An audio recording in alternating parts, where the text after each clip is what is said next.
This is the Seat Leon estate, and unfortunately it's part of a dying breed. And that's because people are falling out of love with estate cars, and what was once the mainstay of private school car parks across the country is now falling by the wayside for SUVs. But I'm here to prove that the estate car still has a purpose in 2021 by reviewing the bigger Seat Leon. But before I get into the video, remember to hit the like button and subscribe for more awesome reviews just like this one. Let's go!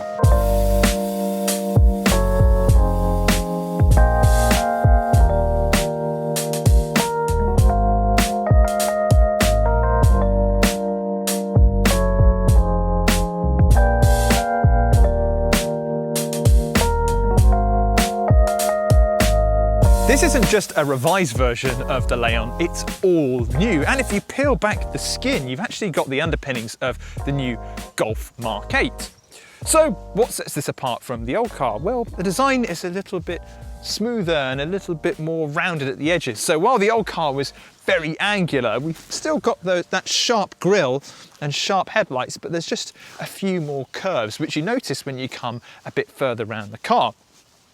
Instead of this side panel being littered with angles, you've got a really nicely sculpted panel down the side with one line that runs from the tip of the car all the way to the back. And of course, this is an estate, so the roofline continues on beyond the hatchback, which would end about here, to give you a lot more boot space.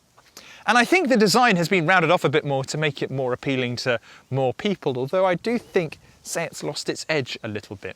Let me know what you think down in the comments. Now, the model I've got here is the Leon FR, and that's kind of mid to higher level in the Leon range. And with it, you get this blacked out grille, which looks very sleek and premium. And you also get slightly sportier styling, but it's actually really hard to find because even on the standard SE, you've got this black kind of grille that runs along the base of the bumper, and that's where the styling elements have been improved on the FR. You've just got a slightly sharper look down here, but that's about it really. I feel like all the big changes were done at the back of the car. So as I said about the side profile, it was a bit more rounded, and that really is emphasised by the rear end. It's a bit porkier. It certainly gives the car a bit more of a presence, but I think it lacks the edge of previous Seats. But it's really nicely highlighted by this LED strip which runs along the width of the car. And there's also a new badge for the Leon, which looks a bit cheesy in all fairness. Now, Seat is a sports brand, so even on the estate we have this very sleek rear wing which does absolutely nothing, but it looks cool. And we've also got exhaust tips down here that are completely fake. They're not even hollow, they're completely blanked out. The reason you buy an estate though is because you've got a gigantic boot, and the Seat Leon estate is no exception. Now you've got 620 litres of boot space back here, which is actually 250 litres more than what you get on the regular hatchback. But there's more. You get two little nifty storage compartments either side of the main loading area, and if I lift up the boot floor, there's lots of space. We don't actually have a spare wheel in this one, and you can even stow away the luggage cover back here. What more do you need? An estate has got you covered. Now, under the bonnet of our Leon is a 1.5 litre ETSI motor, which is basically a fancy way of saying it's a mild hybrid. So what you've got is a petrol engine that's connected up to an electric motor and battery system, and combined they produce 148 brake horsepower. But not only that, you also get a bit of an electric shove when you're pulling away from a set of traffic lights or a junction. The only thing is it has a 0 to 62 time of 8.7 seconds, which is pretty leisurely. You can also get the motor without the hybrid system, though it's 0.2 of a second slower to 62 as it comes with a 6-speed manual instead of a 7-speed dual clutch like you get in the car here. And you can also get it in 128 brake horsepower form, but it's the slowest of the bunch, taking nearly 10 seconds to get to 62 miles an hour. But wait, there's more, because you can also get the car with a 2-litre diesel available in either 113 or 148 brake horsepower form. And there's also a 1.5 litre e-hybrid, which is the plug-in hybrid variant. Now it produces 201 brake horsepower, which is very punchy and will get you from 0 to 62 in 7.7 seconds. But the crucial thing here is that you can drive it on electric energy alone for up to 36 miles. Now, estate cars usually cost a little bit more than the equivalent hatchback, and with the Leon estate, you're looking at a premium of between £2,000 and £3,000, depending on which trim you go for. So prices start for the estate at £23,000 for the SE, and they go all the way up to £30,700 for the FR First Edition. And the car that we're in, though, kind of sits in the middle. It's just a regular FR at £25,500, and as standard you get things like tinted rear windows, slightly sportier styling, and the suspension is also a little bit firmer as well for a more performance-focused drive. However, standard kit includes things like Android Auto and Apple CarPlay, and on all but the entry-level cars you get a digital cockpit. So even though the Leon is based on the new Golf Mk8, the interior actually feels quite distinct and different. So while we've still got quite a chunky centre console like we do on the Golf, the overall layout is a little bit different. For instance, the touchscreen is separate to the digital cockpit, whereas in the Golf it's kind of one big mould.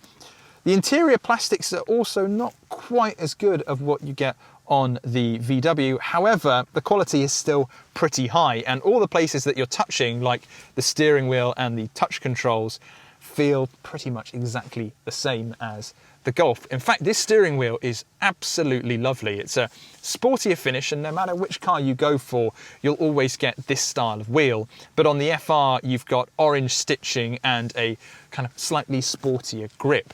On the Seat, we actually have physical buttons on the steering wheel, but on the Golf, you've got the haptic controls, which a lot of people aren't a fan of. I personally don't mind them. I think they're pretty cool. But if you like a more traditional wheel of physically pressing a button, the Leon has you covered. Now, and another thing I actually think is a slight improvement over the Golf is the touchscreen infotainment system, because you've got these really nifty shortcuts at the bottom of the screen to jump to things like navigation and your contact list.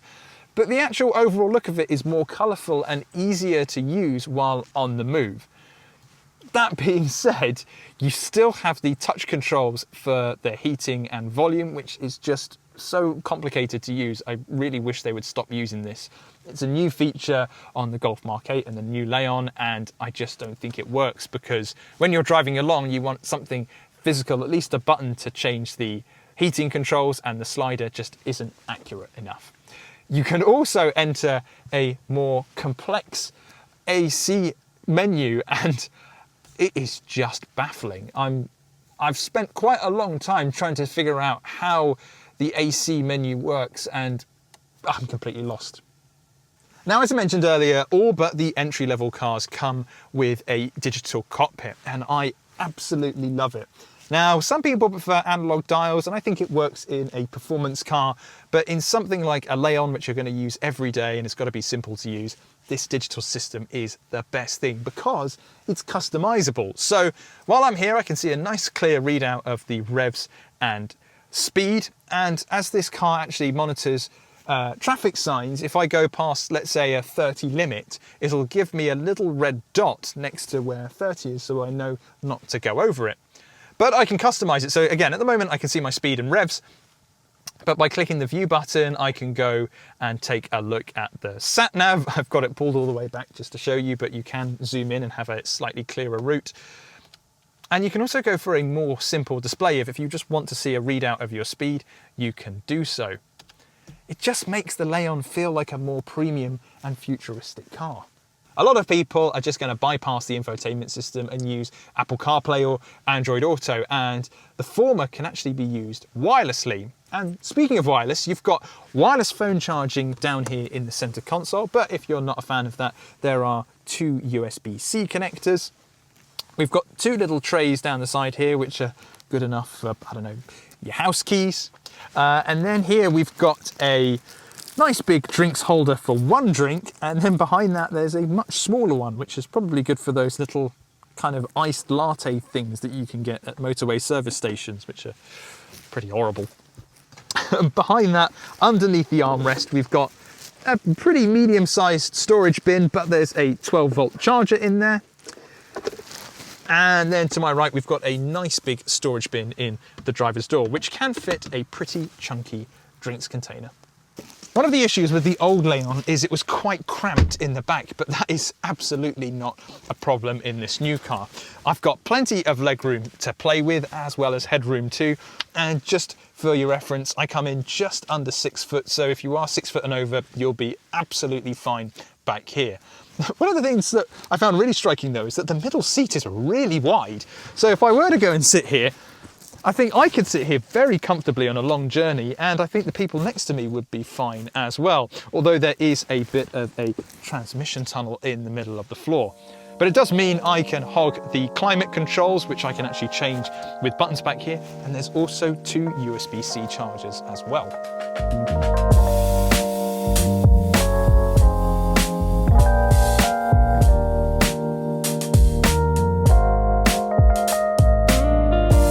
On the road in the new Leon estate, and we may have a big car, but it doesn't behave like one. I feel like I'm just driving around in a nice normal hatchback, and this thing really is a lovely thing to drive. And you'd expect a car based on the Mk8 Golf to be good to drive. I've driven a couple of them so far. I drove the GTI last year and the GTE earlier this year, and they were both excellent, and I can feel a lot of that engineering being put to work here in the Leon. Now at the moment I'm driving around in a rural area with very, very tight and twisty roads. And one thing I'd heard about the FR is that the suspension can be a little bit firmer in here than it is on the other models, the lower models in the range. But to be honest, I can't feel any bumps or nasty judders coming through the bodywork. It's just nice and smooth, and if anything, if the suspension is a bit stiffer, just means that the car feels a little bit more direct. The steering is really good too. Again, being a Seat and the FR model, you do expect something that's a little bit sportier than your average hatch, something that's a bit sportier than your base Golf, and it certainly feels like that. You've got this really lovely steering system in here, which of course is made better by this wonderful steering wheel. And you know, this is a bigger car, but it just feels so easy to drive and easy to maneuver. I actually find it much more easy to live with than a big SUV, and I much prefer also the lower riding position. It really does make me feel a bit closer to the road, but again, I'm the kind of person that prefers hot hatches to SUVs. Now it does feel pretty nippy, and that's partly because we've got the 48-volt mild hybrid system under the bonnet. But unlike other hybrids of where you can feel the electric power kicking in and giving you a bit of a surge, in the Leon it's much more seamless. It just feels like you're in a car with a slightly punchier engine. Time to see what this is like on the motorway and see how nippy it is. Right, foot flat to the floor. Yeah, we managed to get up to 70 pretty quickly. We were talking about the rounded design of the Leon earlier, and I wonder if it's got some aerodynamic benefit, because it really is quite quiet in here. There's barely any wind noise. Got a little bit of noise from the tyre, but nothing too extreme. It's nice and calm in here. It's a lovely and serene place to be. I've also got active cruise control engaged, and I've got it set to 70 miles an hour. So what it's doing is it's keeping me at that speed, but if a car in front of me slows down, the car I'm in will then react, and it just means that I won't plough into the back of them, which is very convenient. But what it also does as well, we've got lane keep assist on here too, so I'm being kept within the lines. So cruising on the motorway is dead simple. Another cool thing is the blind spot detection system. So on most cars, you'll get a small orange light that will flash up on your wing mirror when someone's in your blind spot. But in the Leon, it actually uses part of the ambient lighting. So there's a small LED strip that runs along the top of the door here. And when someone's in my blind spot, it gradually lights up. But the big question is, should you go out today and buy a Seat Leon Estate? Well, at £25,000 for this model that we see here, it's only £2,000 more than the hatchback, but you get so much more room. And I think design-wise, I think it looks pretty good. It just looks like a slightly bigger version of the hatch. So It's not even like you're compromising on the style of it.